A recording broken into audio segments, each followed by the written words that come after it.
कौन सा? हाँ, कैलकुलेशन आपको समझ में आ गया? देखिए, आपका 50% ऑलरेडी आरक्षित हो गया, वो तो मूल निवासी का हो गया।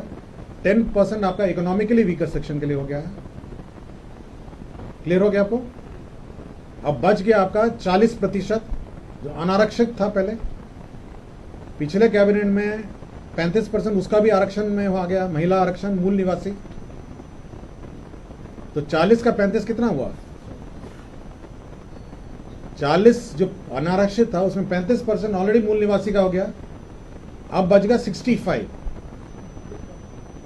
अब उस 65 का 40% ऑलरेडी आप इस प्रावधान के अनुसार अगर वो मैट्रिक और इंटरमीडिएट पास होंगे तभी वो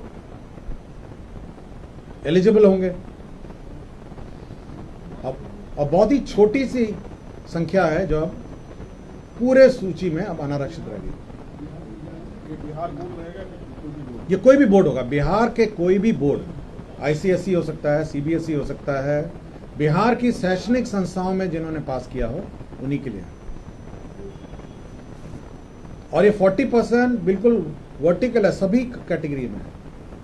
मतलब अगर आरक्षित भी होगा, एससी एसटी भी होगा, उसका भी 40% और 60% हो गया कि 40% वो होंगे जो यहीं से पास होंगे। हो सकता है कि मूल निवासी हैं लेकिन कहीं अन्य बाहर के बोर्ड से पास होंगे, तो वो 40-60 पूरे अक्रॉस बोर्ड है।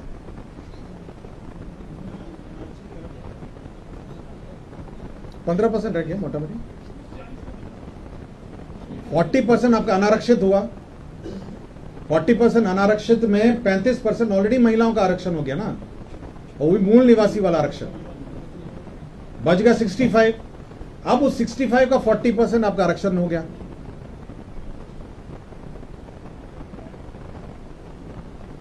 क्लियर हो गया आपको? हाँ, मोटा मोटी क्लियर हो गया आपको? मोटा मोटी डोमिसाइल पॉलिसी जो है ओवरऑल लागू हो गई है कि बिहार के मूल निवासियों